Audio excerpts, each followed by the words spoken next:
Hallelujah. Chapter 13. Mo máa ṣe wàásù díẹ̀ bí ìdókè mo ṣe wàásù lórí òkè sí onídìí mo máa ń teach ni. Mo máa ṣe wàásù bí ìṣẹ́jú méjì sí mẹ́ta ká tó lọ kọ́ ẹ̀kọ́. Nítorí Psalm 13 ó wà nǹkan tó jẹ́ pé ó máa ń touch àwọn èèyàn ni. Ìtàbá tí ń teach Psalm 13 ẹ máa rí gbogbo ara èèyàn máa wálẹ̀. So mo fẹ́ kí ni gbogbo wa dùn, mo fẹ́ ká jọ enjoy yẹn. So mo máa ṣe wàásù kékeré lórí Psalm 13. Dáfídì béèrè ìbéèrè kan lọ́wọ́ Ọlọ́run nígbà mẹ́rin ni. How long? Yóò ti pẹ́ tó Olúwa, yóò ti pẹ́ tó Olúwa, yóò ti pẹ́ tó. Nígbà mẹ́rin ni Dáfídì béèrè ìbéèrè yìí ní chapter 13 tá fẹ́ ṣe. Ní verse 1 and 2 ló ti béèrè. Yóò ti pẹ́ tó Olúwa. Ọ̀pọ̀lọpọ̀ wà láàrin wa náà tó ń béèrè irú ìbéèrè bẹ́ẹ̀, tó ń sọ wípé Olúwa, nígbà wo gangan lẹ máa dìde? Nígbà wo Olúwa ni mo máa tó bọ́ nínú eléyìí? Nígbà wo Olúwa lẹ máa gbé ìrànlọ́wọ́ dìde fún mi? Nígbà wo? Gbogbo wa ti wà ní àfonífojì ní àkókò kan tàbí òmíràn. Kò sẹ́ni tó lè sọ pé òun ò tí ì go through nǹkan kan. A ti béèrè lọ́wọ́ Ọlọ́run irú ìbéèrè tí Dáfídì ń béèrè yìí. Nígbà wo ni ìyípadà rere máa dé? Nígbà wo lẹ máa ṣe léyìí fún mi Olúwa? Bóyá o ti ẹ̀ wà níbẹ̀ báyìí. Bóyá o wà nínú ìrora, àbó o wà nínú ìdààmú tó ti rò pé Olúwa, nígbà wo ni ìtura máa dé? Mo ní mi ì lè pè ní verse, mo ní ẹsẹ̀ Bíbélì náà ni màá pè tó jẹ́ pé ó minister sí mi gan. Tó jẹ́ pé tákòókò challenges bá dé, òun ni máa ń rántí. Ó dẹ̀ máa ń jẹ́ kí n gbàgbé nǹkan tó bá ń ṣẹlẹ̀, kò ní fi ṣe nǹkan tó ń ṣẹlẹ̀. Torí Bible tí bá ti ń ka Bible tó bá ti sọ wípé and it came to pass.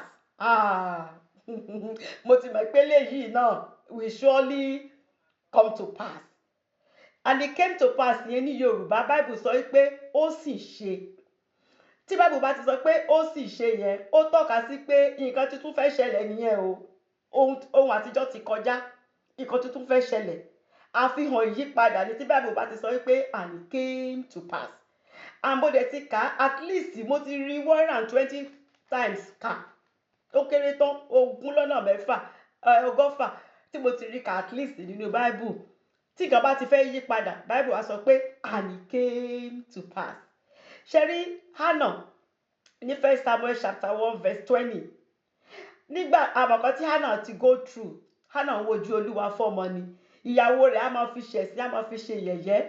Ṣẹ́gbọ̀n for years bí Dáfídì ṣe ń béèrè ìbéèrè pé Olúwa, bẹ́ẹ̀ ni Hannah dẹ̀ máa ń gbàdúrà náà, Olúwa yóò ti pẹ́ tó, yóò ti pẹ́ tó. Kejì òun ti ń fòun ṣe yẹ̀yẹ́ jù. Ṣùgbọ́n 1 Samuel chapter 1 verse 20 ó sọ wípé nítorí náà ó sì ṣe and it came to pass o. Nígbà tí ọjọ́ rẹ̀ pé, lẹ́yìn ìgbà tí Hannah lóyún, ó sì bí ọmọkùnrin kan, ó sì pe orúkọ rẹ̀ ní Sámúẹ́lì, pé nítorí mo béèrè rẹ̀ lọ́wọ́ Olúwa. Eléyìí tá à ń là kọjá yìí will surely come to pass o. Ó di dandan. Kò sí gbogbo ìṣòro ló ní expiration date o. Gbogbo ẹ̀ ló ní ọjọ́ tí tó máa parí. Gbogbo ìṣòro, kò sí ìṣòro kankan téèyàn ń là kọjá tí kò ní kọjá. Tá bá fẹ́ sọ tòótọ́ fúnra wa, àwa náà mọ̀ ipá ti làwọn nǹkan kan kọjá. Ṣùgbọ́n Ọlọ́run sì wà ń bẹ̀ fún wa. And it came to pass. So this one too, èyí tí ó tẹ wà nú ẹ̀ yìí, ẹ tó bá wà nú ẹ̀ lọ́wọ́lọ́wọ́, it will surely come to pass. So it will come to pass. Mo tún like another verse nínú Bible tí mo tún máa ń lò. Mo ní àwọn scriptures tó pọ̀ ṣùgbọ́n àwọn kan. Luke 21 verse 13. Luke 21 verse 13. Only and he shall turn to me for a testimony. Oh my God, I love it. He shall turn to you, tẹ́ ń gbọ́ mi, for a testimony. Mo fi ń dá yín lójú lórúkọ Jésù Kristi tó rán ìyá wa níṣẹ́, tán dá orí òkè Síónì sílẹ̀. Mo dá ìgbàgbọ́ tèmi pẹ̀lú gbogbo ìgbàgbọ́ àwọn ọmọ Ọlọ́run tán wà lórí òkè Síónì. Mo sọ ọ̀rọ̀ àṣẹ jáde ní gẹ́gẹ́ bí ìránṣẹ́ Ọlọ́run. Mo ní eléyìí tẹ́ ń là kọjá yìí sẹ́. He shall turn to you for a testimony. Yóò sì padà di ẹ̀rí fún yín ní orúkọ Jésù. ìbéèrè tí David béèrè mo fẹ́ fi answer sí ìbéèrè tó ń béèrè ní pé how long yóò ṣe pẹ́ tó Olúwa yóò ṣe pẹ́ tó Olúwa bàbá tó fi sáàmù yìí kọrin bàbá gospel Ìbàdàn yẹn tó sọ pé ìwọ ó ti gbàgbé mi pẹ́ tó ìwọ Ọlọ́run olódodo ọ̀tá ò ti gbéraga sí mi pẹ́ tó rò ó kí o sì gbóhùn mi Olúwa bàbá mo gbẹ́kẹ̀lé àánú rẹ ẹlẹ́dàá mi ò máa jàre ò jẹ́ kí n róhun ayọ̀ o ìjó ń bẹ lẹ́sẹ̀ mi o ayọ̀ ń bẹ lọ́kàn mi o ẹlẹ́dàá mi ò máa jàre ò jẹ́ kí n róhun ayọ̀ o lẹ́yìn tí bàbá yẹn tó kọ complain yẹn tán ó wá sọ pé Olúwa ijó wà lẹ́sẹ̀ mi mo fẹ́ jó fún ọ even though inú ìṣòro ló ṣì wà ṣùgbọ́n bàbá yẹn ń fìgbàgbọ́ sọ wípé mo fẹ́ jó fún ọ so èsì tèmi fẹ́ fún ẹni tó wà nínú tó ń là nǹkan kan kọjá nísinsìnyí tí kò tiẹ̀ mọ ọ̀nà àbáyọ ní wípé it won't be long it won't be long it won't be long it won't be long I will hear your testimony it won't be long it won't be long it won't be long it won't be long it won't be long you will hear my testimony it won't be long hallelujah oh amen okay ẹ jẹ́ kí n wá ṣiṣẹ́ teacher olùkọ́ amen psalm 13 psalm 13 àdúrà ìgbẹ́kẹ̀lé nínú ìdààmú òní psalm 13 ṣé rí ọ̀pọ̀lọpọ̀ kìrìsìtẹ́nì ló jẹ́ wípé ìdààmú ló ti jẹ́ kán ṣubú ìdààmú ó ti jẹ́ kán ṣèṣe ìdààmú ti jẹ́ káyé sọ wípé ṣé ó tiẹ̀ ń sin Ọlọ́run lóòótọ́ ṣá ìdààmú ti jẹ́ kí ọ̀pọ̀lọpọ̀ ṣìnà ibi tí ò yẹ kí wọ́n lọ wọ́n ti lọ síbẹ̀ wọ́n ti lọ tọwọ́ bọ̀ nǹkan tí ò yẹ kán tọwọ́ bọ̀ ìdààmú ló ń gbé àwọn èèyàn káàkiri Dávìdì wà nínú ìdààmú tó lágbára ní psalm 13 Dávìdì yìí ọmọ kékeré ni nígbà tó Ọlọ́run ti sọ wípé mo fẹ́ fi ọ́ jọba tí wọ́n sì já òróró lé lórí kò sì ṣe pé bóyá ó ṣe nìkankan ó kàn tẹ̀lé Sọ́ọ̀lù lọ wọ́n lọ jọ ja ogun nígbà tán dé àwọn obìnrin sì ń kọrin Sọ́ọ̀lù pa 1000 Dávìdì pa 10,000 níbi tí wàhálà ti bẹ̀rẹ̀ fún Dávìdì nìyẹn o bí Sáàmù ṣe gbé Dávìdì sínú nìyẹn tó wá di pé Dávìdì ò lè súnlé mọ́ kàn máa lé Dávìdì káàkiri ni tó bá sunú òkúta lọ́jọ́ kan ó lè jábẹ́ igi ló máa sùn ó lè jẹ́ ẹ̀gbẹ́ omi àmì ó ń sáré káàkiri ni 15 years ọdún 15 ló fi wà kó tó di pé ó jọba o láti ìgbà t'Ọlọ́run ti ṣèlérí fún Dávìdì pé ó máa di ọba ọdún 15 ni ó wà lọ́tà fi ń lé káàkiri kó tó di wípé Dávìdì ṣe di ọba so gbogbo wàhálà yẹn ó sún Dávìdì ó lonely ó dá nìkan wà ó nílé ọba kò tó súnlé torí pé Sọ́ọ̀ fẹ́ pa gbogbo ibi tó bá lọ bẹ́ẹ̀ lọ ń lé bẹ́ẹ̀ lọ ń lé Dávìdì káàkiri so sáàmù irú sáàmù psalm 12 náà la pè a psalm of lament ni but èmi ò fẹ́ pè bẹ́ẹ̀ èmi fẹ́ pè ní psalm of hope èmi pè ní psalm of hope torí mo fẹ́ kí gbogbo wa ká ní hope mo fẹ́ ká ní ìgbẹ́kẹ̀lé ẹni tí ò bá ti ní ìgbẹ́kẹ̀lé tí ò ní ìrètí tí ò bá ti sí ìrètí mọ́ kò sí nǹkan tó kù mo fẹ́ ká ní ìrètí nítorí ìrètí wa nínú Olúwa òun ni ìrètí wa wà nínú Olúwa ni ìrètí wa wà mo fẹ́ ká rí psalm 13 bí mo ṣe máa ń explain ẹ̀ tó máa ń sì kárí bí òkè tá láti gùn òkè náà o but ní òkè yìí Dávìdì wà nísàlẹ̀ òkè yìí ìsàlẹ̀ ló wà pátápátá ìsàlẹ̀ yẹn gan ó tún jìn sínú ó jìn nínú àfonífojì gangan ní Dávìdì wà mo fẹ́ ká rí bẹ́ẹ̀ torí sáàmù yìí ó pín sí ọ̀nà mẹ́ta verse 1 and 2 ìkan verse 3 and 4 ìkan verse 5 and 6 ìkan ní verse 1 and 2 gbogbo ẹ ti dàrú mọ́ Dávìdì lójú Dávìdì ò tiẹ̀ mọ nǹkan tó ń ṣẹlẹ̀ Dávìdì ń rò wípé ṣolúwa ti wá gbàgbé òun ni olúwa ti pa ojú rẹ̀ mọ́ kúrò lára òun olúwa ti ó wá di pé kóun kàn máa dá ronú nǹkan tóun máa ṣe ni ọ̀nà wo lòun fẹ́ gbé gbà pé ọ̀tá ti wá ó wá di bẹ́ẹ̀ ní pé ọ̀tá tiẹ̀ ti borí rẹ̀ ní Psalm 3 ní verse 3-4 ìgbàgbọ́ ti bẹ̀rẹ̀ sí ní dìde inú Dáfídì ọkàn rẹ̀ ò pòrúurú mọ́ ó ti ń rò wípé olúwa gbóhùn mi olúwa tó máa ń ṣèlérí tó sì máa ń múlérí ṣẹ ní Jehovah Elohim ọlọ́run mi ìwọ ni agbára ìwọ ni ọlọ́run alágbára kò sí kan tẹ́ ẹ̀ lè fi agbára yín ṣe kí ọ̀tá má bàa sọ wípé àwọn ti ṣẹ́gun mi ṣùgbọ́n gbà tó máa dé 5 and 6 gbogbo sọ́rọ̀ yẹn gbogbo ìdààmú ìrònú yẹn Dáfídì ti mú kúrò ó wá sọ pé mo gbẹ́kẹ̀lé àánú olúwa ilẹ̀ àánú olúwa ò kì í ṣú his mercies láràárọ̀ ọ̀tun ní lójoojúmọ́ wípé mo mọ̀ pé ọlọ́run yìí ọlọ́run aláàánú ni mo máa gbẹ́kẹ̀lé àánú ọlọ́run yìí nítorí olúwa yìí yóò gbà mí sílẹ̀ nígbà tó máa fi dé verse 6 ìkàtà fi ń ṣẹ́gun tí kìrìsìtẹ́nì fi ń ṣẹ́gun gangan nìyẹn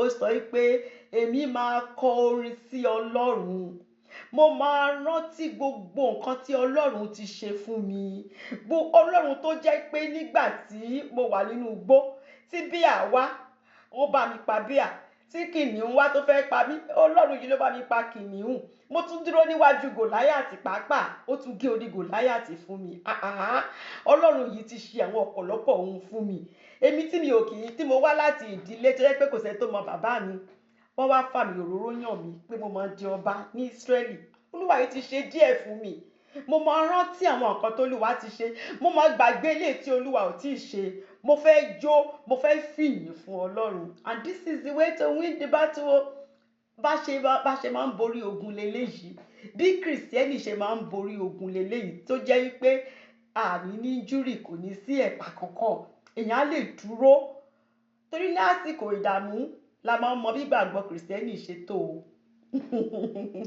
lákòókò kò sì sí ẹni tí ó lè sọ wípé òun ní challenges tá bá ti di ọmọ ọlọ́run ẹ máa gbọ́ mi ẹ̀yin èèyàn ọlọ́run àwọn aráyé wọ́n á dán gbàgbọ́ yín wò torí pé ọmọ ìpọ́nmọ ọlọ́run nìyí tó fẹ́ rí pé lóòótọ́ ṣọmọ ọlọ́run ní lóòótọ́ Sátánì á dán gbàgbọ́ yín wò á fẹ́ wò pé bí ẹ máa dúró nínú ọlọ́run àbọ̀ òun ṣì máa gé níyín pé òun ṣì máa rí sóòlù yẹn gbà ọlọ́run fúnra ẹ̀ gangan tafayé wa fún òun náà máa dán gbàgbọ́ wa wò láti lè gbé wa ga kò ṣe láti ṣubú o ṣùgbọ́n láti lè gbé wa ga so kò sásìkò tí ìdánwò ò ní wá o but a kì í pè ní problem challenges la máa ń pè é nítorí Jésù ti ṣẹ́gun fún wa already but a láti dé orí òkè tí mo sọ yẹn ká bá lè enjoy ìṣẹ́gun tí Jésù Kristi ti ṣẹ́gun fún wa téèyàn bá lọ dúró tó bá lọ ṣubú lásìkò ìrònú èèyàn fẹ́ nìyẹn o àbí lásìkò tá a ti sọ pé òkè mo tiẹ̀ ti kúrò sálẹ̀ yẹn mo ti wá ń gòkè díẹ̀díẹ̀ mo ti ń gbàdúrà but ẹ wá jẹ́ kí ìrẹ̀wẹ̀sì ọkàn ẹ wá jẹ́ kó dé kò síbi kankan tí yẹn sì gbéyàn dé but téèyàn bá ti wá dé orí òkè yẹn tẹ́tí sọ wípé Sátánì get lost I'm the child of the Most High God ọmọ ọ̀gá ògo ni mí ọmọ Jésù Kristi ni mí kò sí nǹkan kan tó lè gbé mi ṣe ìlérí olúwa ó ti di dandan kó wá sí ìmúṣẹ nínú ayé mi tá bá ti dórí òkè yẹn ìyẹn là ń pè ní victory ìyẹn là ń pè ní pé èèyàn di aṣẹ́gun mi mọ ọ̀rọ̀ yanjú tí n bá fún wa á ti pọ̀ jù so mo kàn rò pé òkè kíkan fún wa ní nugget ṣé àwọn ọmọ mi wà ní olúwa lọ́mọ sọ pé nugget àbí mínísítà lọ́mọ ẹ jẹ́ fún wa ní nugget méje ta lè máa fi rántí tí nǹkan bá ṣẹlẹ̀ ta lè máa tó máa jẹ́ kí ìgbàgbọ́ wa tó máa jẹ́ kí ó máa lọ sókè sí ohun àkọ́kọ́ ni wípé kọjú sí ìṣòro ayé rẹ má jẹ́ kí ìṣòro má jẹ́ kó dì pẹ̀lú ẹ má jẹ́ kó jẹ́ pé ìṣòro yẹn ló ń dì pẹ̀lú ẹ jẹ́ kí n sọ lóyìnbó kó lè yé wa dáadáa deal with your problem don't let your problem deal with you ibi tí ọ̀pọ̀lọpọ̀ ti máa ń ṣe mistake nìyẹn tí ìṣòro yẹn bá ti dé bá ìṣòro yẹn ló máa gbé sórí àwa ló yẹ ká dì pẹ̀lú ìṣòro ṣùgbọ́n ìṣòro ló wá ń dì pẹ̀lú wọn ṣẹ́rí So àwa ni ká kọjú ìjà sí ìṣòro, ká tó bá dé challenges tó bá dé ká face ẹ̀ squarely. Jésù ti fún wa ní victory, Jésù ti ṣẹ́gun fún wa, àwa ti ju aṣẹ́gun lọ. Ká kọjú ìṣòro sí wa, torí Sátánì àwa máa rán yín létí àwọn nǹkan tọ́lọ́run ò tí ì ṣe bó ṣe tóbi sí. You see, ọmọ Ọlọ́run dẹ̀ ni ẹ́, gbogbo èèyàn ti lọ́kọ, ìwọ ò tí ì lọ́kọ, gbogbo èèyàn ti bímọ. Á wá jẹ́ kí ìṣòro yẹn á wá jẹ́ kó tóbi, á wá mú gbogbo eléyìí tọ́lọ́run ti ṣe fún ẹ tẹ́lẹ̀, á wá jẹ́ kó kéré bí pọ́lọ́run ò tí ì ṣe nǹkan kan fún ọ. Bí Sátánì ṣe máa ń ṣe nìyẹn o. So don't let the devil minimize what God has done for you and maximize what God has not done. Ẹ má gbà fún Sátánì. Deal with the problem. Deal with it. Number one, ìyẹn ni pé be in control. Ìkejì, ọ̀nà àbáyọ kan péré tó wà láti jáde kúrò nínú wàhálà, ó ní ká gbé ojú wa sórí òkè o. The only way out of the issues of life is the way up. A máa wòkè ni o. Ká wòkè, ká wo Jésù Kristi, ká gbójú wa sókè. Á láti gun orí òkè tí mo sọ fún wa yẹn, àpáta yẹn, á láti wà lórí ẹ̀, ká dúró. Look the up ni o. Ẹ tó bá ń wọlẹ̀, á ṣubú.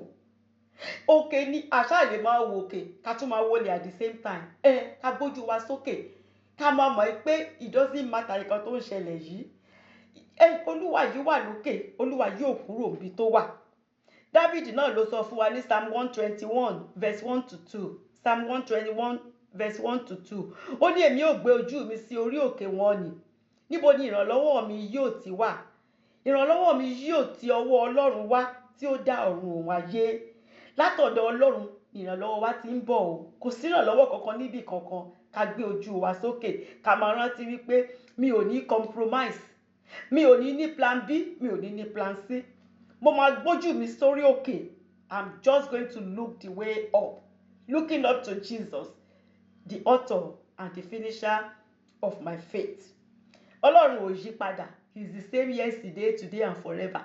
Ìlérí Ọlọ́run ò sì yí padà o. Ọlọ́run sì ló máa ń gbórí èèyàn sókè. Kò ní fi ṣe bórí èèyàn ṣe lọ́lẹ̀ tó. Olúwa á gbé sókè. Torí ọ̀rọ̀ Ọlọ́run sọ wípé òun ni olùgbé orí wa sókè. So the only way out of the issues of life is the way up o. Ká máa wòkè nìkan ni. Ìkẹta ni wípé á láti gba àdúrà gidi. Ọ̀pọ̀lọpọ̀ Kristẹni tá bá ń sọ̀rọ̀ sí wọn ní sister mi àti ẹ ti gbàdúrà ẹ̀gọ́ gbogbo ẹnu mi wúwo ni. Attack nìyẹn o. Prayerlessness is an attack o. Bí ìmọ̀ mo ṣe máa sọ Yorùbá, àìlè gba àdúrà. Iṣẹ́ ọ̀tá ni o. Iṣẹ́ ọ̀tá ni. Pray heartfelt prayer. Ọ̀rọ̀ Ọlọ́run sọ wípé Jacob orí 5:13, James 5:13. Is any of you afflicted? Let him pray. Inú ẹnikẹ́ni á bàjẹ́ nínú yín bí, ẹ jẹ́ kí ó gba àdúrà. Àdúrà ni ọ̀nà tá lè fi bọ́ Ọlọ́run sọ̀rọ̀. Bí wọ́n bá gbàgbọ́, Jésù yóò mú ọ borí. Jésù ń gbàdúrà, bàbá ń gbàdúrà o. Kò ṣáà ti gbàgbọ́, kò sì gbẹ́kẹ̀rẹ́ lé. Jésù ń gbàdúrà, bàbá ń gbàdúrà o. Kò ṣáà ti gbàgbọ́, kò sì gbẹ́kẹ̀rẹ́ lé. Nínú àdúrà yẹn, a lè wá béèrè, a lè Olúwa, nǹkan tó ń ṣẹlẹ̀ yìí kò yé mi. Ẹ ṣí ojú ẹ̀mí mi. Jẹ́ tanná sí mi lójú, tan ìmọ́lẹ̀ rẹ, tan sí mi lójú kó lè yé mi. Ojú mi ti dí, mi ò rí nǹkan kan báyìí Olúwa. Ẹ tan mọ́lẹ̀ yín sínú ojú mi. Ẹ jẹ́ kí n rí nǹkan tó ń ṣẹlẹ̀. Nígbà mìíràn, Olúwa lè fi hàn wá pé nǹkan tó ń ṣẹlẹ̀ lélẹ́yìí, nǹkan báyìí ni kó lọ ṣe. Wọ́n lè rán yàn gan sí wa pé sọ fún pé kó ṣe nǹkan báyìí. Ibi tẹ́ bá ti ń ka ọ̀rọ̀ Ọlọ́run, ẹ máa rí nǹkan tó yẹ kẹ́ ṣe, ẹ máa rí kà ńbẹ̀. God will look for a way to reach you, to let you know wípé nǹkan tẹ́ nílò láti ṣe lélẹ́yìí láti kúrò nínú ìṣòro yẹn. David sọ pé Olúwa, put your light back in my eyes. Fi ìmọ́lẹ̀ sí ojú mi. Ní Psalm 13, fi ìmọ́lẹ̀ sí ojú mi. Jẹ́ kí n lè ríran dáadáa, jẹ́ n lè ríran kedere.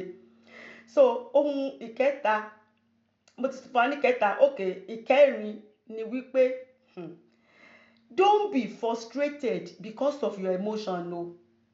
Mo máa ń rí eléyìí gan nínú ọ̀pọ̀lọpọ̀ ayé àwa kìrìsìtẹ́nì. Ẹ máa rí frustration yẹn, kí ló dé tẹ̀ wá chọ́ọ̀chì? Sister mi, mi kò tẹ̀ sọ̀rọ̀ orí fóònù, tẹ́ bá dé màá sọ fún yín, I'm completely frustrated. Child of the Most High God. Hey, please, ẹ jọ̀ọ́, ẹ má ṣe banújẹ́ nítorí àwọn bá ṣe kí ni emotion Yorùbá Minister Ọlọ́mọ, bá ṣe feel, bó ṣe rí lára wa, bó ṣe ń dùn wá sí tó. Ẹ má jẹ́ kí ó sọ wá di oníbànújẹ́, ẹ má jẹ́ ká bànújẹ́. Don't be frustrated. Nǹkan tí Sátánì fẹ́ nìyẹn, ibi tí Sátánì fẹ́ ká wà nìyẹn. Ẹ má jẹ́ ká gba Sátánì láyè. Mo ti sọ fún wa pé God is touched by our feelings but he's only moved by his word. Ó rí ẹkún wa ó gbọ́ igbe ẹkún wa ṣùgbọ́n ọ̀rọ̀ rẹ̀ sọ wípé ọ̀rọ̀ rẹ̀ nìkan ló lè jẹ́ kọ́lọ́run dìde láti ṣe nǹkan tá a bá fẹ́. Bàbá dáadáa ni, aláàánú ni, a máa ń wò wá pé ọmọ mi dẹ̀ ń sunkún, nǹkan yìí dẹ̀ ń dùn ọmọ mi. Ṣùgbọ́n nígbà tẹ́ bá sunkún tó tẹ́ ẹ̀dẹ̀ fi ọ̀rọ̀ Ọlọ́run tó ní ṣe pẹ̀lú nǹkan tó ń ṣe wá tá a bá fi sí, èèyàn kò sunkún lásán ni. So ẹ má jẹ́ ká gbàgbé, he is touched. Mi sọ pé kò wá touched, he is touched by our feelings but he's only moved by his word. So until tá bá engage, until we do something, kò sí kankan tó máa yàtọ̀ o. Mo ti sọ ọ̀rọ̀ man at the pool, ọkùnrin tó wà nínú pool for 38 years. Mo ti sọ fún wa, ibẹ̀ ló wà. Ọmọ tó ń bí lẹ́yìn ẹ̀ gan tó ṣàìsàn, ó wá síbẹ̀, ó ní ìtura títí ẹ̀, ó kúrò. Excuse ló ń give. Nígbà tí Jésù tiẹ̀ tún dé, tí Jésù ní mi ò rẹ́ tó máa gbé mi sínú omi yẹn ni. Excuse ló sì tún give. Ọ̀pọ̀lọpọ̀ wa la máa ń give excuse, ìdí tá a ṣe tí ìdí tí ó sì ṣe rí bí eléyìí, kí la ti ṣe ń pa ẹ̀. À ń lanú ìṣòro kọjá. A lè wá ọjọ́ mẹ́ta kan tá a máa fi gbàwẹ̀, tá a máa fi seek face Ọlọ́run. Àti ẹ̀ lè ka Bible débi pé a máa gbàdúrà pé okay o tó bá di òru 1 to 2 fún ọjọ́ mẹ́ta, epo máa gbàdúrà. Gbé ìgbésẹ̀ àṣẹ kankan adẹ̀, a ṣáà ń complain. Àwa Kìrìsìtẹ́nì mọ bá ṣe ń complain. Bàbá sọ pé complain máa ń complicate matter ni.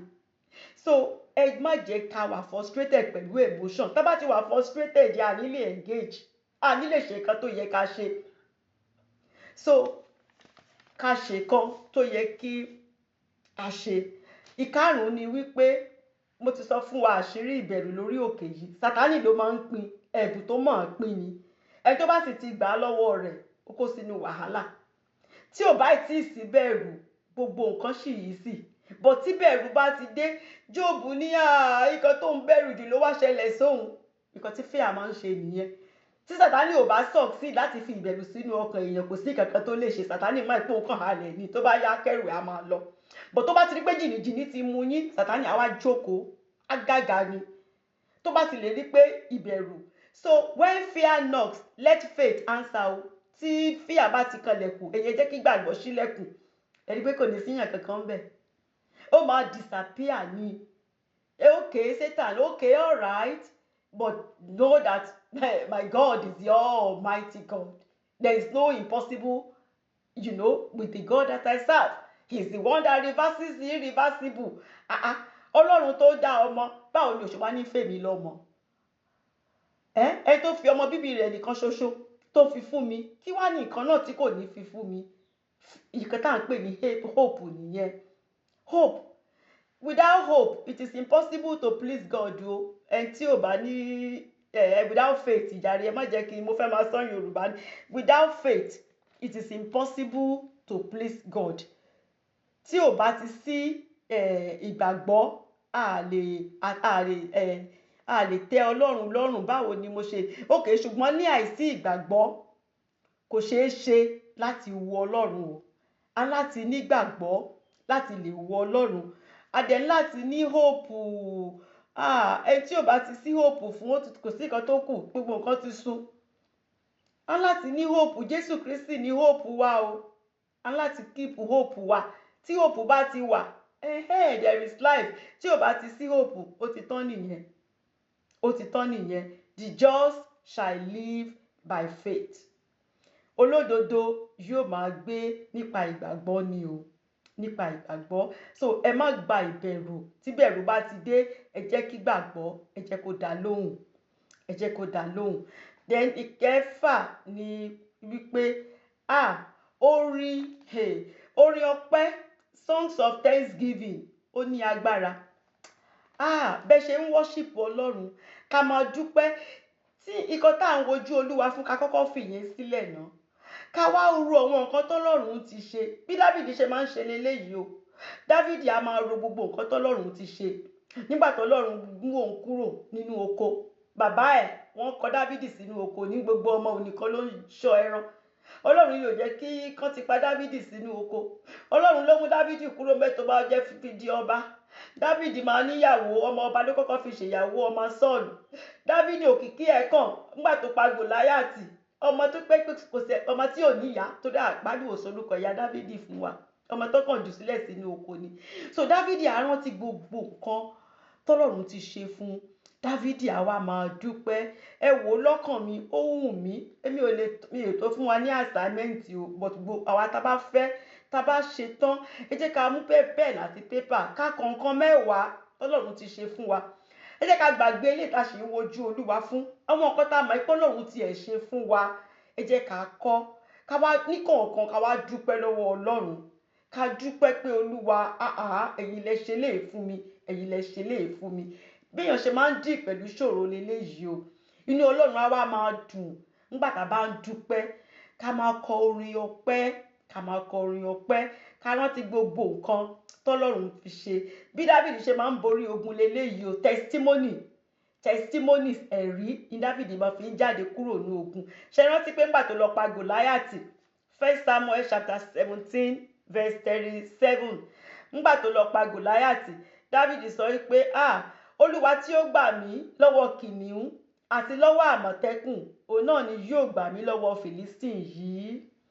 Òun náà ni Bishop Oyedepo sọ wípé when you are thankful, your tank will be full. Pé tó bá mọ̀ pé dá wípé ẹ̀mí ìmọ̀ táǹkì Yorùbá, but ìkàtà bá ń kó nǹkan sí táǹkì ẹ̀ pé ó máa kún, wàá rí nǹkan gbà lọ́wọ́ Ọlọ́run gidi, wàá rí nǹkan gbà lọ́wọ́ Ọlọ́run gidi. Ká máa kọ orin ọpẹ́, àsìkò láti máa kọ orin ọpẹ́ ni. Ká má jókòó pé à ń ronú nǹkan tọ́lọ́run ò tí ì ṣe. Ká máa dúpẹ́ lọ́wọ́ Ọlọ́run fún gbogbo eléyìí tó ti ṣe. Ìwé ìfihàn Revelation 12:11 pàápàá sọ fún wa wípé wọ́n sì ṣẹ́gun rẹ̀, ìyẹn Sátánì ni o, nítorí ẹ̀jẹ̀ ọ̀dọ́ àgùntàn àti nítorí ọ̀rọ̀ ẹ̀rí wọn. Testimony ó lágbára, testimony, ká jẹ́rìí gbogbo nǹkan tọ́lọ́run tó ti ṣe, ká sì máa dúpẹ́ ní gbogbo ìgbà. 1 Thessalonians 5 chapter 18 verse 18. 1 Thessalonians 5:18. Ẹ máa dúpẹ́ nínú ohun gbogbo, nítorí èyí ni ìfẹ́ Ọlọ́run nínú Kristi Jésù fún yín. Ká máa dúpẹ́. And the last one, ìkeje, ni wípé God's delays are not God's deniers. Ẹ bá mi kọ sílẹ̀. God delays are not God deniers. Pọ́lọ́run pẹ́ láti ṣe nǹkan kò mí pọ́lọ́run ò ní ṣe é mọ́ o. Kò kí ṣe pọ́lọ́run sọ pé mi ò ní ṣe é mọ́. And God never delays without a purpose. A lè mọ̀ mọ̀dí tọ́lọ́run ṣe jẹ́ kó pẹ́, ṣùgbọ́n ó yé Ọlọ́run. Ọlọ́run mọ ìdí tó jẹ́ kó pẹ́. Dáfídì yìí bóyá tó bá tiẹ̀ ti jọba nígbà tọ́lọ́run ti fi dá òróró lé lórí. Ọlọ́run ló bá tó máa fà àwọn obìnrin pa. Ṣé Dáfídì tó jẹ́ pé after how many years ló ti ṣe irú eléyìí tó ṣe sí Báṣẹ́bà? So bóyá Ọlọ́run tiẹ̀, mi sọ pé reason nìyẹn, but mo kàn ń sọ ní pé ó yé Ọlọ́run ìdí tí Ọlọ́run fi jẹ́ káwọn nǹkan kan pẹ́, torí Ọlọ́run rí ìbẹ̀rẹ̀ ó sì rí òpin. So God's delays, they are not God deniers. So mo fẹ́ ká mọ̀, but fẹ́ni tó bá sọ pé àṣà tóun understand ni eléyìí ti pẹ́, àkókò ti ń lọ, torí ẹ̀ la ṣe ní Psalm 90 verse 14 to 17. Psalm 90 verse 14 to 17. Tabadélé ká lọ kà á. Fi àánú rẹ tẹ́ wa lé ọrùn ní kùtùkùtù. Olúwa má jẹ́ kí n pé 90 years kí n tó kọ́ 3-story building. So a lè gbàdúrà yẹn pé Olúwa fi àánú rẹ fi tẹ́ wa lọ́rùn ní kùtùkùtù. Ẹ jẹ́ ká ka Psalm 13. Mo ti sọ fún wa pé psalm lamentation ni, but èmi pè ní psalm of hope. David bẹ̀rẹ̀ pẹ̀lú pé ìwọ ò ti gbàgbé mi pẹ́ tó, Olúwa láéláé, ìwọ ò ti pa ojú rẹ mọ́ pẹ́ tó kúrò lára mi. Ìyẹn ni pé Olúwa yóò ti pẹ́ tó. Ṣé ìwọ yóò gbàgbé mi láéláé ni Olúwa? Ṣé ìwọ yóò fi ojú rẹ pamọ́ fún mi ni?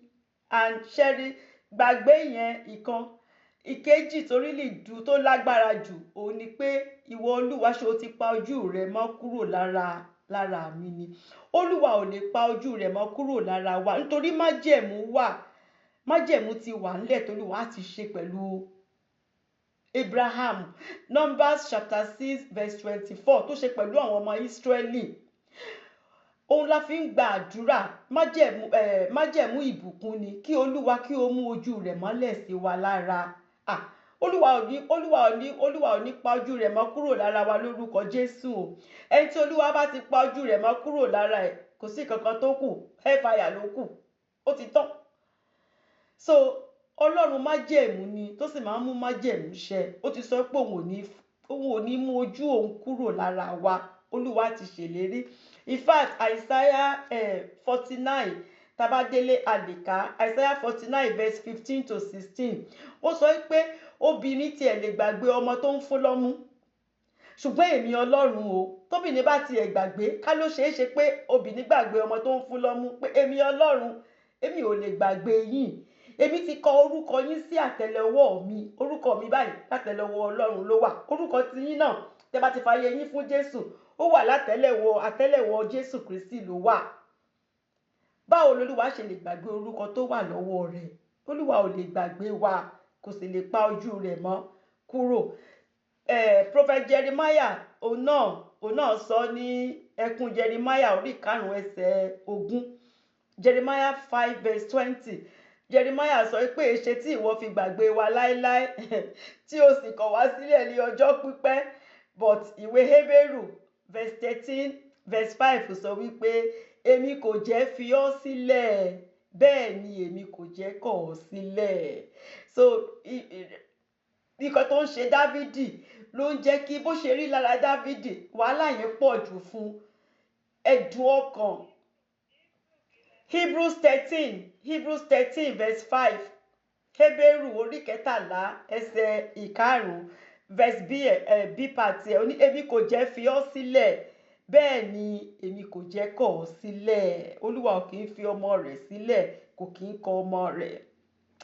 Ìbànújẹ́ Dávìdì lákòókò náà ló ń jẹ́ kí Dávìdì sọ irú ọ̀rọ̀ bẹ́ẹ̀. And it's okay, a lè ṣe bẹ́ẹ̀, a lè fi bó ṣe ń dùn wá, a lè fi hàn Ọlọ́run. Ṣùgbọ́n ìyẹn ò move Ọlọ́run o, ìyẹn ò jẹ́ kí Ọlọ́run dìde láti ṣe nǹkan. Mo ti sọ fún wa. Until tá bá engage ọ̀rọ̀ Ọlọ́run, tá bá fọ̀rọ̀ Ọlọ́run sí, tá ṣe nǹkan tọ́rọ̀ Ọlọ́run fẹ́ ká ṣe, nígbà náà l'Olúwa á dìde. Ṣùgbọ́n á gbọ́ igbe ẹkún wa nígbà tá bá ń ké, Olúwa á gbọ́. So ní verse 2, ó ní èmi ò ti máa gbìmọ̀ lé ọkàn mi pẹ́ tó. Níbi tí ọ̀pọ̀lọpọ̀ Kristẹni ti máa ń ṣubú leléyìí o. Dávìdì sọ pé èmi ò ti máa gbìmọ̀ lé ọkàn mi pẹ́ tó. Báwo ni màá ṣe máa advice ara mi nǹkan tó yẹ kí n ṣe? Torí ọkàn mi á ti máa sọ fún ẹ pé ṣé ọ̀rọ̀ Ọlọ́run yìí orí eléyìí ló ṣì wà. Àwọn èèyàn máa ń dọ́gbọ́n sọ̀rọ̀ ara wọn mọ̀ ni. Wàhálà yìí mà ti pọ̀ jù látọjọ́ yìí. Ó ti wojú Olúwa fọ́mọ, kí ló ṣẹlẹ̀ látọjọ́ yìí? Ó jẹ́ ká mú ẹ lọ síbi tí tẹ́ pé àwọn èèyàn ń lọ tán sì ń rọmọ bí. You begin to plan B bẹ̀rẹ̀ sí ní jáde, plan C, oríṣiríṣi plan ló mọ̀mọ́ wá sọ́kàn èèyàn. So Dávìdì sọ pé Olúwa, èmi ò ti máa gbìmọ̀ lé ọkàn mi pẹ́ tó, torí tí bá ń gbìmọ̀ lé ọkàn mi púpọ̀ kí n má lọ gbé ìgbésẹ̀ tí ò yẹ kí n gbé. Èmi ò ti máa gbìmọ̀ lé ọkàn mi pẹ́ tó, tí èmi ò máa ní ìbìnújẹ́ lé ọkàn mi lójoojúmọ́. Tóun bá ti ń jí láàárọ̀ báyìí ìbànújẹ́ ni. Kò sí nǹkan kan tó dùn lọ́jọ́ náà fóun. How long? Kò sí ilé tó ń sùn, ó ń sùn káàkiri ni láti má jẹ́ kí Sọ́ọ̀lù rí òun pa. Ẹ tó ní fámílì tí ò lè gbélé pé èmi ò máa bí ìbìnújẹ́ yìí ti pọ̀ jù lójoojúmọ́ ní Olúwa. Verse 3, ó ní ọ̀tá mi yóò ti gbéraga sórí mi pẹ́ tó. No continuation, mi ò pè mí sí parí verse 2. Ọ̀tá mi yóò ti gbéraga sórí mi pẹ́ tó. ìyẹn ni pé báwo ni èmi yóò ti máa bá ìrònú yìí jà pẹ́ tó. Ìrònú yìí Olúwa mo ti ń bá a jà for some time. Lójoojúmọ́ ni ìbìnújẹ́ yìí wà nínú ọkàn mi. Yóò ti pẹ́ tó káwọn ọ̀tá má bẹ̀rẹ̀ sí ní máa sọ pé àwọn ti ṣẹ́gun Olúwa. Ká má rò pé àwọn ti ń win ni. Ọ̀tá ò sì lè win lórúkọ Jésù torí òkùnkùn ò lè ever borí ìmọ́lẹ̀. Ṣùgbọ́n Olúwa má jẹ́ kán rò pé àwọn ti ń win ni. Tètè ṣẹ́gun fún mi Olúwa. Tètè ṣẹ́gun fún mi.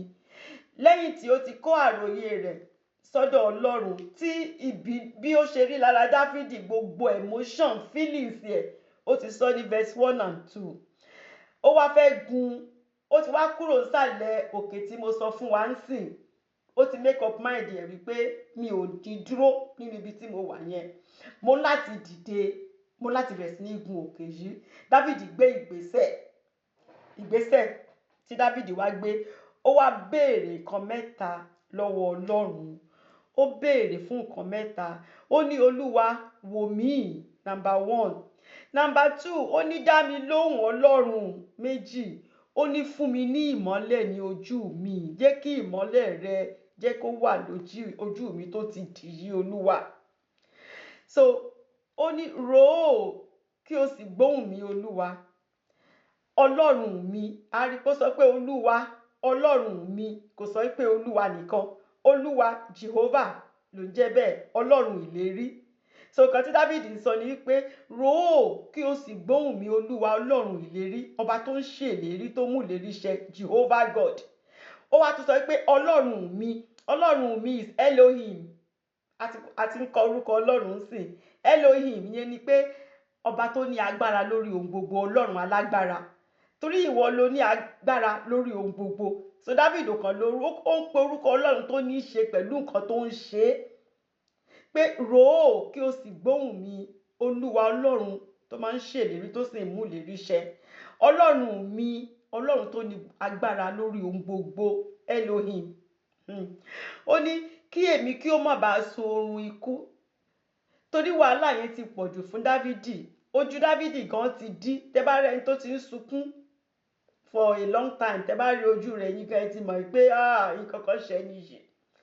Ó ní Olúwa má jẹ́ sun oorun ikú. Tí mo bá continue bó ṣe ń bá lọ yìí, kò ní dáa. Tan ìmọ́lẹ̀ rẹ tàn sí mi ní ojú. Jẹ́ kí n mọ̀ kan tó tiẹ̀ ń lọ. Jẹ́ kí n mọ̀ kan tó ń ṣẹlẹ̀. Jẹ́ kí ìmọ́lẹ̀ rẹ kó wà ní ojú mi. Mi ì fẹ́ káwọn èèyàn rí mi pé mò ń sunkún mọ́. Clear ojú yìí Olúwa.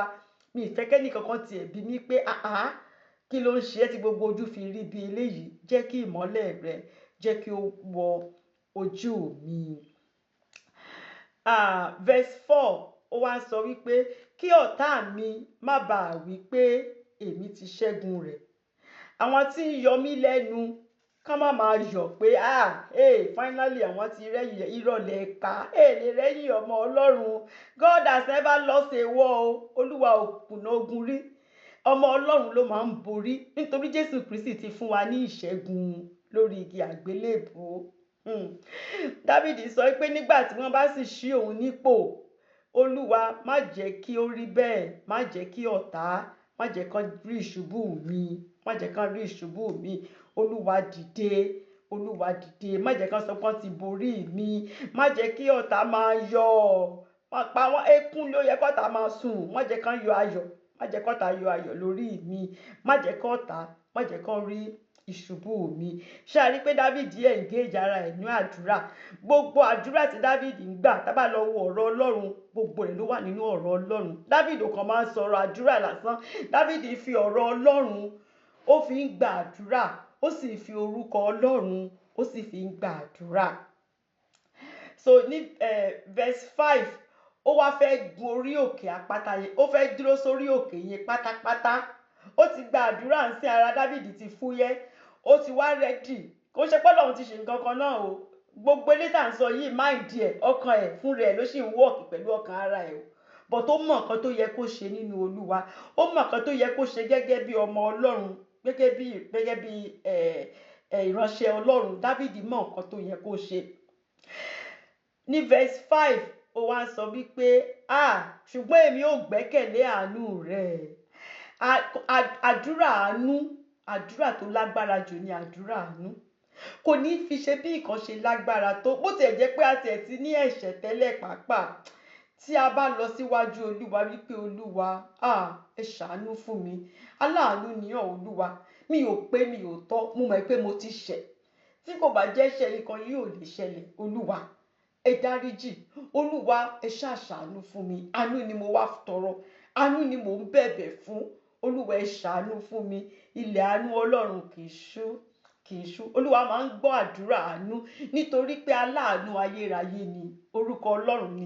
Ìwà Ọlọ́run sì ni láti máa ṣàánú.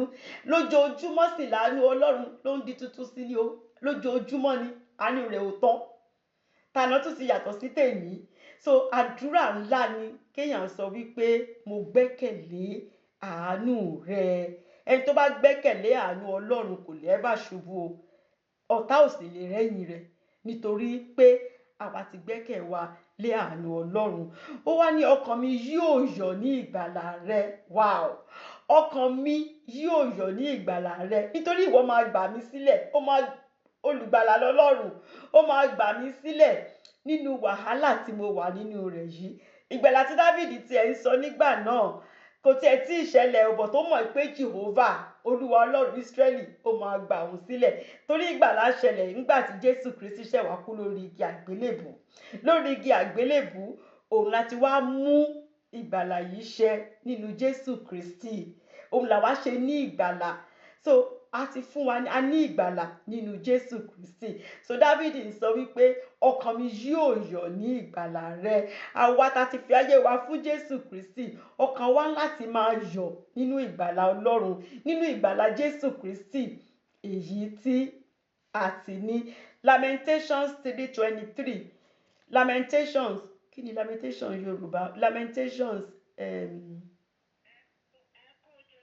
ẹkún Jeremiah orí 3 ẹsẹ̀ 17. Lamentations 3:23. Ó sọ wípé ọ̀tun ni lí ọ̀rọ̀ òwúrọ̀, títóbi ni òtítọ́ rẹ̀. His mercies are new every day. Ìkan tó sọ nìyẹn, English ẹ̀ ló dùn. His mercies are new every day. They are new every day. Verse 6 tí Dáfídì fi parí ló wá sọ wípé èmi yóò máa kọrin sí Olúwa nítorí ó ṣe fún mi lé ọ̀pọ̀lọpọ̀. Mo ti ṣàlàyé eléyìí fún wa. Tá bá fẹ́ win ní ogun, kò sí nǹkan náà tó lè le bó ṣe lè rí tó. Ẹ jẹ́ kí a máa kọ orin ọpẹ́ sí Ọlọ́run. Ẹ jẹ́ ká máa gbé Ọlọ́run ga. Tá bá ti rántí nǹkan kan ká máa rántí Paul and Silas nínú túbú. Wọ́n gba àdúrà, nǹkan kan ò ṣẹlẹ̀, ṣùgbọ́n nígbà tí wọ́n bẹ̀rẹ̀ sí ní kọrin, tí wọ́n bẹ̀rẹ̀ sí ní gbé Ọlọ́run ga, kí ló ṣẹlẹ̀? Ìṣe Olúwa rán àrá sínú túbú, ó rán àwọn áńgẹ́lì Ọlọ́run, wọ́n ìtúsílẹ̀ wà fún wọn. Paul and Silas, they prayed, they sang, and the Holy Ghost came down. Kò sí nǹkan tá a lè fi tó máa ń ṣẹ́gun, tó máa ń tètè ṣẹ́gun fúnyàn bíi pé ká máa kọrin ọpẹ́, ká bá máa rántí gbogbo nǹkan tọ́lọ́run ti ṣe, ká bá máa fún ní ọpẹ́. Dáfídì sọ pé ìdí tí màá fi kọ orin sí Olúwa ni wípé Olúwa ti ṣe fún mi ní ọ̀pọ̀lọpọ̀. Olúwa ti ṣe àwọn nǹkan tó ti pọ̀ sílẹ̀ fún mi. Olúwa tó mú mi kúrò nínú oko ẹrú tó wá sọ mí di ẹni tó máa jọba ní Ísírẹ́lì. Olúwa tó ṣẹ́gun Gòláyátì fún mi. Mo fọ́ ọmọ ọba ló jẹ́ ìyàwó fún Dáfídì. Gbogbo ilé Dáfídì ńgbà tí Sámúẹ́lì nìkan lọ pè wá látoko, standing ovation lọ fún Dáfídì. Gbogbo wọn jókòó. Sámúẹ́lì sọ pé kò sẹ́ni tó máa jókòó tí Dáfídì á fi dé. Olúwa Ọlọ́run Ísírẹ́lì náà ló ṣe gbogbo rẹ̀ fún un. Dáfídì ní màá rántí àwọn nǹkan tọ́lọ́run ti ṣe fún mi. Olúwa ti ṣoore fún mi lọ́pọ̀lọpọ̀. Olúwa ti ṣoore fún mi. Màá sì máa jó. Ó ní bàbá yẹn ṣe sọ wípé ijó ń bẹ lẹ́sẹ̀ mi o, ayọ̀ ń bẹ lọ́kàn mi o, ẹlẹ́dàá mi ò máa jàre o, jẹ́ kí n róhun ayọ̀ o. So ọ̀nà tí Dáfídì máa ń gbà jáde kúrò nínú wàhálà òun ni ẹ̀rí. Dáfídì máa ń jẹ́rìí, ó máa ń jẹ́rìí sí iṣẹ́ ìyanu tí Ọlọ́run tó ti ṣe nínú ayé rẹ̀. Ẹ jẹ́ kí n conclude pẹ̀lú wípé tó o bá mọ Ọlọ́run yìí, wá gba Jésù Kristi yìí o.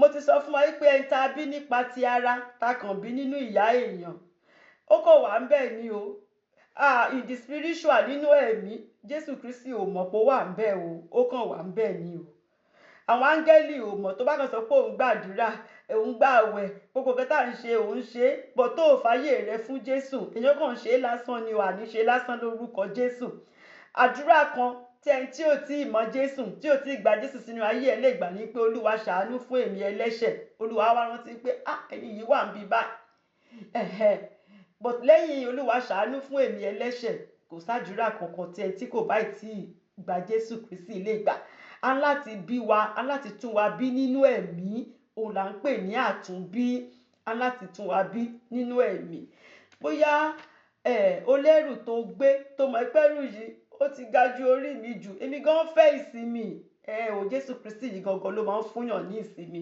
ìwé Matthew orí 11 ẹsẹ̀ 28 títí lọ dé 30 Matthew 11:28-30 ó ní ẹ wá sọ́dọ̀ mi gbogbo ẹ̀yin tí ń ṣiṣẹ́ tí a sì di ẹrù wúwo lé lórí èmi ó sì fi ìsinmi fún yín ẹ gba àjàgà mi sí ọrùn yín kí ẹ sì máa kọ́ ẹ̀kọ́ lọ́dọ̀ mi nítorí onínú tútù àti onírẹ̀lẹ̀ ọkàn ni èmi ẹ̀yin ó sì rí ìsinmi fún ọkàn yín nítorí àjàgà mi rọrùn ẹrù mi sì fúyẹ́ tó bá fẹ́ gbé gbogbo ẹrù ayé yìí ó fẹ́ gbé kalẹ̀ ó fẹ́ nísinmi gba Jésù Kristi sínú ayé rẹ̀ bí ọ̀dẹ̀ ti gba Jésù Kristi rí ńgbà kan tó tún ti lọ nígbà tí ṣòro débi ti Dávidi tó o mọ̀ bó ṣe máa gun òkè yẹn tó wá take decision tí ò yẹ kó take tí wọ́n gan mọ̀ pé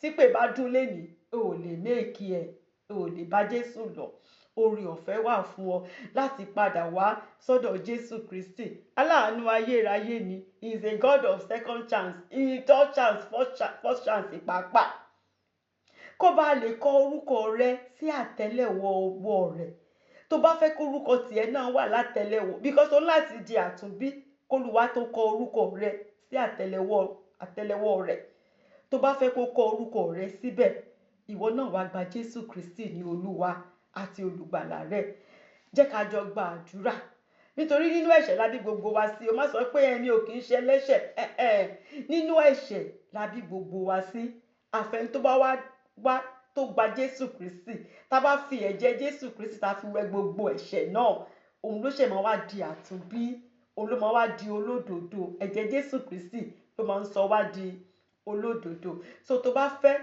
kí wọ́n kọ orúkọ tìrẹ náà sínú ìwé ìyè ó fẹ́ kó orúkọ rẹ wà lọ àtẹ́lẹwọ́ Ọlọ́run wá gba Jésù Kristi ní Olúwa àti olùgbàlà rẹ jẹ́ ká jọ gba àdúrà wípé Olúwa mo máa rà mí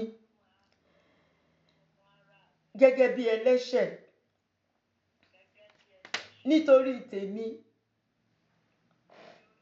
ló ṣe kú ikú oró lórí igi àgbélébù dárí gbogbo ẹ̀ṣẹ̀ mi jì mí mo gba Jésù Kristi ní Olúwa àti olùgbàlà mi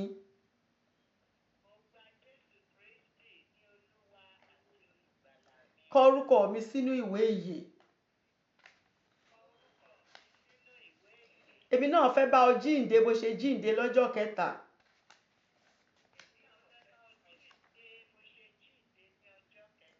Olúwa á sì kọ orúkọ rẹ sínú ìwé ìyè tó bá sọ lóòótọ́ tó sì fi gbogbo iṣẹ́ ayé iṣẹ́ Sátánì tó fi sílẹ̀ tó sì gbé àgbélébù ti Jésù Kristi yìí tó tẹ̀lé tó ń kọ́ ẹ̀kọ́ lọ́dọ̀ Jésù Kristi tó sì ń fi ọ̀rọ̀ Ọlọ́run tó fi ń ṣèwàhù inú àwọn áńgẹ́lì á sì máa dùn wọ́n á sì máa yọ̀ lọ́run wípé a tún ti ní èèyàn mìíràn tó ti thank you Lord thank you Holy Spirit ìkan tó yẹ tí mo fẹ́ sọ níbẹ̀rẹ̀ Mọ́mí Grace wọ́n ti sọ láàárọ̀ ní mi ṣe sọ but the Lord is trying to tún rán mi létí but ìkan tí wọ́n fẹ́ kí n sọ ni wípé knowledge ìmọ̀ understanding òye engagement ká fi ọ̀rọ̀ Ọlọ́run ká fi lò they are 3 different things o màmá ti sọ láàárọ̀ níbi ṣe tún ṣe fẹ́ sọ mọ́ wípé knowledge ká kàn ní ìmọ̀ bá ṣe ṣe Bible study lẹ́nu yìí sìn ìmọ̀ ṣì ní o ìmọ̀ ni but the fact pé èèyàn nímọ̀ yẹn kò change anything kò yí kankan padà but only number one thing ìmọ̀ yẹn á kọ́kọ́ ṣẹlẹ̀ ìkejì ni understanding ká ní òye ọ̀rẹ́ náà tá bá tún wá lọ listen sí ọ̀rọ̀ yìí ní fídíò tá máa ń ṣe a lè gbọ́ several times kó yé wa dáadáa yẹn là ń pè ní òye téèyàn bá dẹ̀ tún dúró ń bẹ̀ náà kò tí ì ṣe wá láǹfààní kankan ṣùgbọ́n tá bá wá mú lò bí màmá ṣe sọ láàárọ̀ tá bá wá mú lò tá bá wá mú ọ̀rọ̀ náà tá à mú lò òun ni Bible ń pè ní wisdom yẹn là ń sọ pé èèyàn ní ọgbọ́n Ọlọ́run ẹni tó bá mú ọ̀rọ̀ Ọlọ́run tó ń mú lò ó là ń sọ wípé ọ̀rọ̀ Ọlọ́run ẹ ṣé o the Lord bless you all in Jesus name amen.